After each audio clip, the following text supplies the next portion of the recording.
फुगड्या खेळायचे का?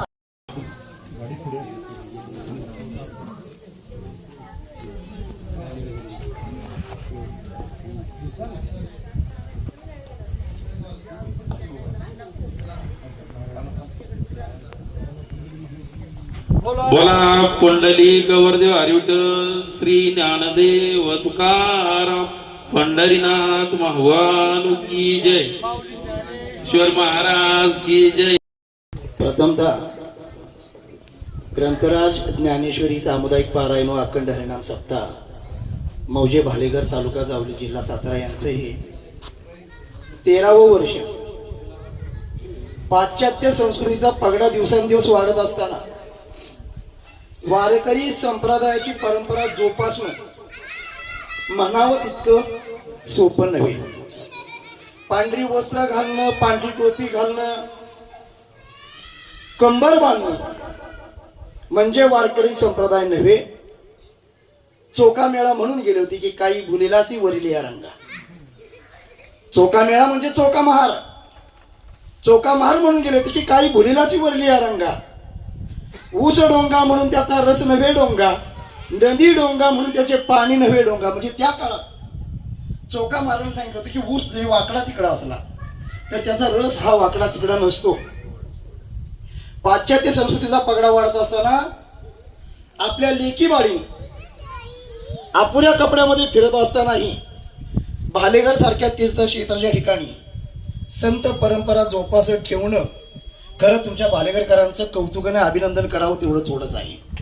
अगदी वरवरनं पांढरे दिसणारी लोक असली तरी चोका मेळा पद्धतीनं काही भुलेलासी वागले या रंगा खरा संप्रदाय जर जोपासला असेल तर तुमच्यासारख्या वडीलधाऱ्या लोकांनी जोपासलाय. नाहीतर आमच्यासारख्यानी पाश्चात्य संस्कृतीचा पगडा घालून हिंदू संस्कृतीचा नायनाट कधीच करायला सुरुवात केलेली आहे. ती मात्र परंपरा साहित्यातून, ग्रंथज्ञानातून, पारायणातून जोपासणारी आजही परंपरा आहे. आणि ही परंपरा आहे म्हणून तर तुम्ही आम्ही सुसंस्कृतपणे जीवन जगत आहे. मावशांना माझी विनंती आहे, आपण पारायणात बसतो. हल्ली खरात बाबाचं प्रकरण जास्त गाजलेलं आहे. संत तुकोबाराय सांगतात, अंधश्रद्धेच्या आहारी जाऊ नका, डोळसपणे बघा काय सत्य काय असत्य. हे संत तुकोबाराय सांगतात. महिला वर्गाने कुठल्या गोंधूबाबाच्या नादीला लागतात. त्या काळी चोका मेळाची पत्नी सोयराबाई तिने त्या काळी सांगितलं होतं विठाळाचं उदाहरण की जर महिलांचा विठाळ होतो पुरुषांना तर पुरुषच विठाळातून जन्माला येतात. कसला आलाय विठाळ? त्या काळी सोयराबाईंनी सांगितलं होतं. चोका मेळानंतर त्यांचा मुलगा कर्म मेळा त्यांनी सुद्धा हेच चालू ठेवलं. म्हणजे त्या काळात ही परंपरा अखंडपणे चालू ठेवण्याचं काम वारकरी संप्रदायाचं अनेक विभूतींनी केलं. त्यात कुठलाही धर्म पाठीमागं नाही.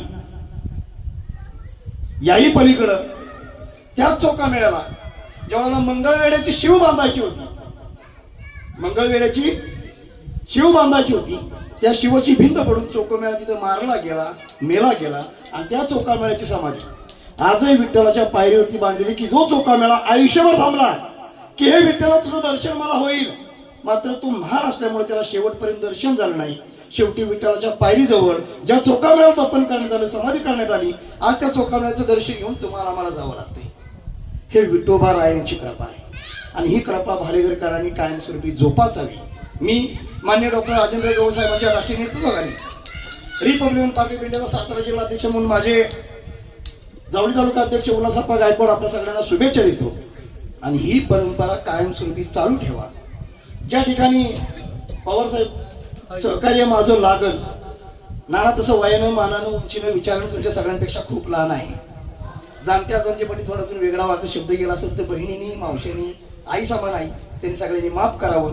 तुम्हाला पुन्हा एकदा मनोभरून शुभेच्छा देत असताना आपल्या सगळ्यांची रजा घेतो. रामकृष्ण हरी. आपल्या सातारा जिल्ह्याचे RPIचे अध्यक्ष संजय गाडे साहेब या ठिकाणी आले. त्यांनी आमच्या गावकऱ्यांना मोलाचं 4 शब्द सांगून मोलाचं मार्गदर्शन केलं. निश्चित हा बंद पडलेला कार्यक्रम 11 वर्ष होता, 12वीची सांगता झाली, पण ती 12 वर्ष तप झालं, याचं बंद होतं. आणि गेल्या वर्षी हत्यागरची मंडळी, दर्याची मंडळी, जी समोर बसलेले वयोवृद्ध मंडळी आणि जानकर मंडळी हरे नाम साहेब, त्यांनी मला माळ घातली साहेब आणि म्हणले आप्पा तुम्ही काही करू नका, कार्यक्रम चालू करा, आम्ही तुमच्या पाठीशी आहोत. आता याचं पुढे काय होईल माहित नाही, पण जगाचा बाप आहे की ज्याचं आम्ही काम करतोय ते आम्हाला निश्चित ताकद देतील. आणि तुमच्या शब्दाप्रमाणे तुम्ही आम्हाला वेळोवेळी सहकार्य केली अपेक्षा ठेवून. आणि ही जी मंडळी आमची बसलेले, मग अलिवाडीकर असेल, ही दरेकर मंडळी, हातेकर मंडळी, सर्वांचं मी आभार मानतो. आणि याने आम्हाला सातत्यानं सहकार्य करावं. हातेकर माझी सासरवडी बरं का, तिथं मला जबरदस्ती मला घातली, हातेकर मंडळी बसलं. असो जे काय असेल ते त्यांच्या माध्यमातून आपला परमार्थ होत असतो आणि होईल निश्चित.